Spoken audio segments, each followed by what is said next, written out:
Hey friends, welcome to Chemistry Lover, and in this video I am going to discuss about organometallic coupling reactions. So in organometallic chemistry, the coupling reactions are very important because these are the reaction by which you can form the carbon-carbon bonds very easily, and so these are important reactions in terms of synthetic chemistry point of view. Also in the competitive exams, questions always comes from this topic, this coupling reactions. So I will discuss the most important coupling reaction.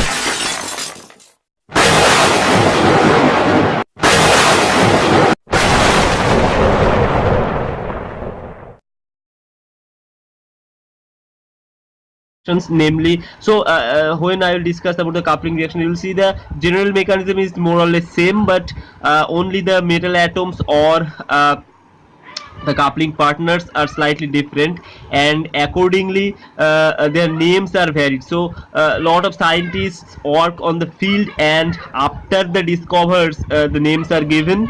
So in this video I will be talking about Hake reaction, then Suzuki coupling reaction, Stila coupling reaction, and lastly the Sono-Kashiri coupling reaction. So let me first start with the Hake reaction, right? So what is Hake reaction? So it is basically the coupling reaction between some alkyl halide or alkyl triplet, that is, or aryl triplet or some vinyl triplet, like this. So you have some alkyl or aryl group which has a leaving group, and you have some alkene. So coupling between these two partners will give you this product where you can see this R dashed groups is bound in this place. So this is called Hake reaction, right? And this reaction is catalyzed by palladium 0. You can see palladium 0 is the catalyst for this reaction. Now I will show two examples of the Hake reaction that you can see. These are the two representative examples of the Hake reaction. But by looking at these reactions, we can point out some important factors that we look into these reactions, that are basically the reaction is stereospecific. What is mean by stereospecific? Stereospecific means what is the stereochemistry of this triplet or your halide that will be reflected in the product. There you can see the triplet is in this side, and also this other coupling partner is also attaching from this side. That is no inversion or no change in the stereochemistry occurs. The stereochemistry of the starting material is reflected in the product, and that is why the reaction is stereospecific. At the same time, the reaction gives generally more stable trans product. In this case, you can see this group and this group may be in the same side, but we are getting a trans product. That is, in the Hake reaction we always get the more stable trans product. And the third is the regioselectivity of the reaction. So this is the most important factor, the regioselectivity. So in this case you can see this coupling partner attached to a side where you don't have the substituent. So you have the substituent at this particular carbon, and this carbon is free, and your coupling partner is attaching to this particular carbon center. Whereas in this particular case, your coupling partner is attaching to the same carbon where already a substituent is there. So as the type of the group, that is, you can see in this case this group is electron withdrawing, and in this case it is electron donating. So as we vary the type of group, our result or the reaction outcome varies. So why this is so? And one thing I should mention is that in this case, although palladium 2 is used, so you can see this palladium ester where palladium is in +2 oxidation state, but the active metal is the palladium 0, and by the action of this base, this palladium 2 is converted to palladium 0, right? So now we will see why these reactions give us this different regioselectivity outcome. Okay. So for that we have to look into the mechanism. So what is the general mechanism of the Hake reaction? So you can see this, if we consider this X as triplet or any alkyl halide, the first step is the oxidative addition of this alkyl halide or alkyl triplet on this palladium 0 metal, right? So that will give you this complex. Now your alkene part will bind to it. The same thing will happen for another alkene also. Now we have to compare this and this, right? So now you can see this R group either can migrate to this center or it can migrate to this center, but in this case we can see that this R group is migrating to this particular center and not here, right? On the other hand, in this case your R group is migrating to this particular center and not this side. So why this is the case? So we can consider this as a stepwise manner, although it is concerted, but if we look into the transition state, we can so to explain this thing, we can consider it as stepwise, that first this R group will go here and then a negative charge will generate here, right? In this case also this R group will go here and a negative charge will be generated here. Now you can see if this R group goes here, then only this negative charge can be stabilized into this carbonyl group, right? Whereas if your R group migrates here, then your negative charge will go at this particular center and there is no such stabilization of this negative charge. So in search of stability of this negative charge, this R group will always migrate to this particular center and not here. In this case the same thing occurs. If your R group goes here, then negative charge will generate here, and you can see this oxygen has lone pair and a negative charge adjacent to this oxygen lone pair, that is a destabilization, right? And that's why your R group will always go here and negative charge will generate at a distant position from this oxygen lone pair. So that's why we get this different regioselectivity. Now you understand that what will be the case when you have some electron donating group and when you will have some electron withdrawing group, right?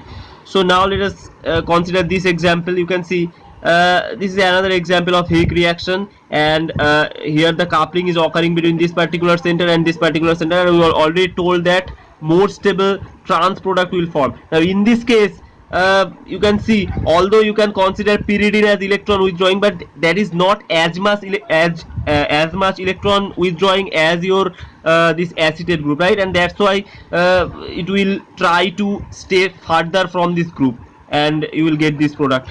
There is another reaction here. You can see we get the trans product, and in this case also we get the trans product. So in this case one thing you should note is that this is the stereo center, that is a optically active center, chiral center, and no change of the chirality of the molecule occurs in this course of the reaction. So this is a very helpful reaction. If you have any chiral center in your molecule, that will not be affected. And this reaction is particularly interesting because you can see in this case so what will happen, first this oxidative addition will occur and then your this group will attach here, right? Now your R group will migrate here and you will get this intermediate. Okay, so here you will have OH and here you have, so basically this is 1 2 3, this is 1 2 3, so this will be your R group, and now here you have the palladium. So now so the last step of the Higg reaction I didn't discuss earlier. So this is basically a beta elimination, beta hydride elimination. Now there is one beta hydrogen here and another beta hydrogen here, so both has the perfect stereochemistry and perfect position for the elimination.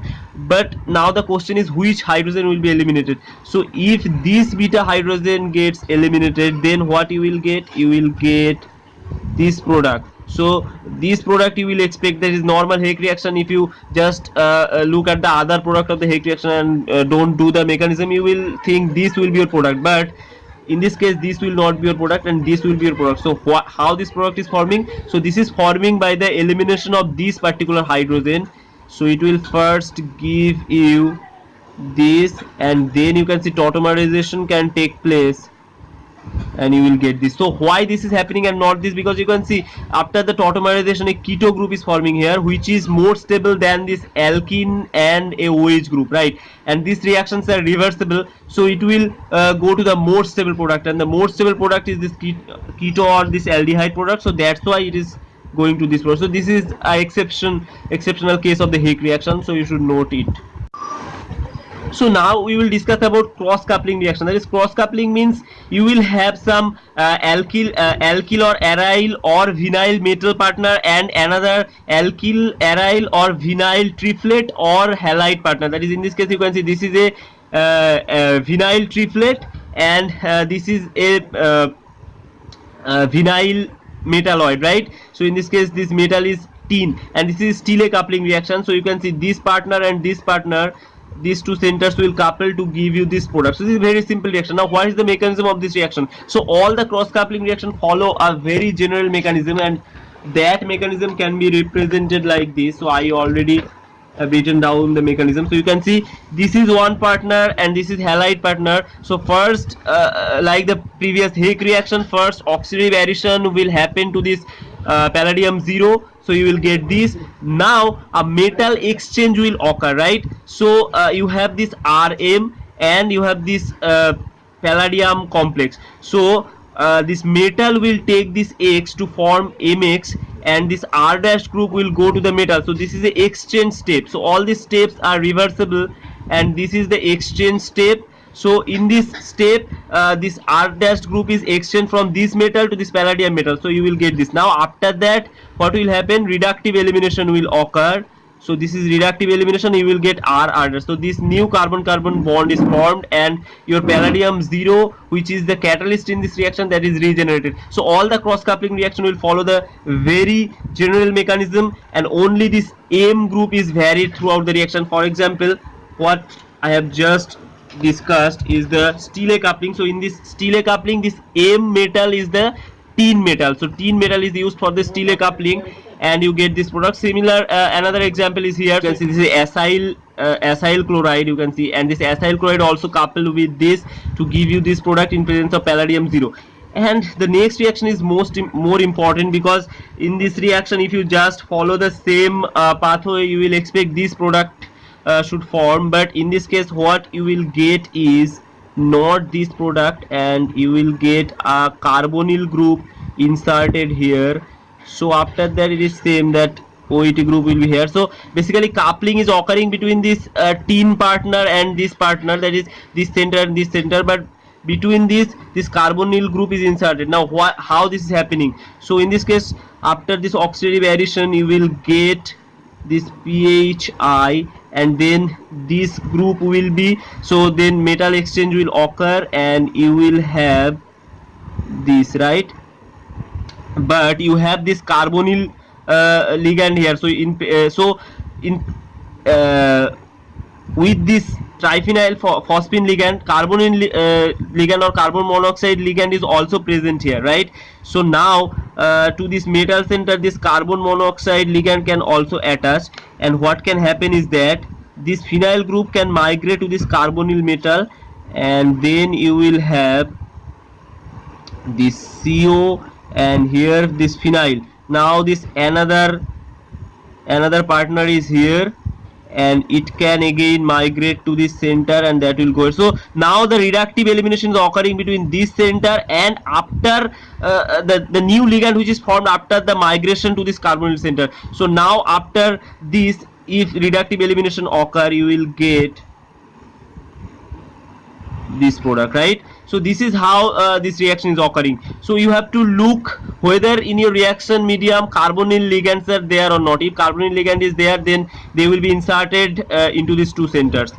This is another interesting example. In this case what happens, the same type of thing happens, and here first this, you can see this oxidative addition will happen, and now you have this R dash here, this OH here. So now this carbonyl can be inserted here, sorry, like this carbonyl can be inserted here like this, and this can migrate to this carbonyl center. So that will give you basically this palladium. Now you will have this, so this is 1 2 3, so this is basically 1 2 3, 1 2 3, so 1 2 3 carbon, and here you have this. So basically it will be 4 carbon, because this carbon is also there. So this is 4 carbon, and here you will have OH. Now double bond is here, and you have this R2 here, and also this R1 here. Now you can see this, if this oxygen lone pair attacks here, this will go here, and you have iodine, so iodine will go. So in this step you get back your palladium 0, and here this new cycle is formed. This is 1 2 3 4 5, so a 5-membered ring is forming here like this. So here you have R2, here you will have R1. So this is how this product is forming. So always you have to look whether carbon monoxide ligand is present in the reaction medium or not. If they are present, then they will be inserted into the product. So after that it is the Suzuki cross coupling. Now what is Suzuki cross coupling? This is the mechanism is same like the Stila coupling, but in this case the tin is replaced by boron, and boronic esters are used in this case. So you can see this boronate ester and this aryl halide, they couple to give you this product. So this is another example of the Suzuki coupling. You can see this phenyl bromide and this particular alkene there, they gets coupled to give you this product. This is a representative example that you can see, although these 3 methyl groups are present, so this is a bulky substance, but that bulkiness doesn't matter for your Suzuki reaction, and you will get this coupled product. Okay, now in the Suzuki reaction, not only this palladium 0 is used, but with that sodium ethoxide or other bases are used. So what is the role of this base in the Suzuki coupling reaction? So the base will attack on this boron. So you can see this boron is tri-coordinated, so it has vacant p orbital. So your sodium ethoxide will attack to this boron to give this tetrahedral complex, which has a negative charge. Now due to the presence of this negative charge, it will be very much willing to remove this group. So in normal boronate ester also, this exchange reaction, that is exchange of ligand between boron and the palladium, will occur. That is this step, this ligand and this X group, the exchange will occur, which I have showed previously. But if you have a negative charge on the boron, that exchange step will be accelerated, and that's why this exchange is rate will be very faster, and from this step to this step, this reaction becomes very fast in presence of a base, and this is the main role of base in your Suzuki coupling. So after that it will give you this product, right? So if you are asked that what is the role of base in Suzuki coupling reaction, so the role is to facilitate this metal exchange step, right? So this is Suzuki reaction. And after that I will discuss about Shonogashiriya coupling. So Shonogashiriya coupling is basically a coupling reaction between alkyne and with some alkyl or aryl halide. So in this case you can see this is slightly different from the other coupling reaction, that in this case only alkyne is used. So normal alkyne is used, no metal partner is there. So in the previous case we had this type of metalloid, alkene metalloid like this, but in this case normal and neutral alkyne is used, and the extra thing is this copper 1 salt, like copper Cu2 Cl2 like that. So why this copper 1 salt are used? So in the first step this hydrogen and this X get exchanged, and you will get this metal copper, this alkyl copper or alkynyl copper complex. So this alkynyl copper complex is the active coupling partner of the reaction, and you can see after this oxidative addition these group, so in this case also the metal exchange will occur. So this group and this X group will exchange to each other, and it will bind here. Now the reductive elimination of these two, so basically this X will not be here, because in this step it will go as CuX, and this coupling this exchange will occur. So after that this reductive elimination will occur, and you will regenerate palladium 0, and you will get this. So in this case one thing you should note is that this reaction is stereo specific, that is if your halide in is a particular side, that alkyne partner will also come from that side. So this stereochemistry of the starting material is manifested in the product, that is this R group and this Cl group are cis to each other in the starting material. So this alkyne group and this R group will also be cis to one another, and here you can see this is trans in the starting material, so it will be also trans in the product. So this is stereo specific. So these are the main and the most important coupling reactions, and there are a lot of other coupling reactions like Negishi coupling and your Hiyama coupling like that. So that reactions I will discuss in the next video. So if you like this video, then share this video with your friends, and if you are new in this channel, then subscribe my channel, and thank you for watching.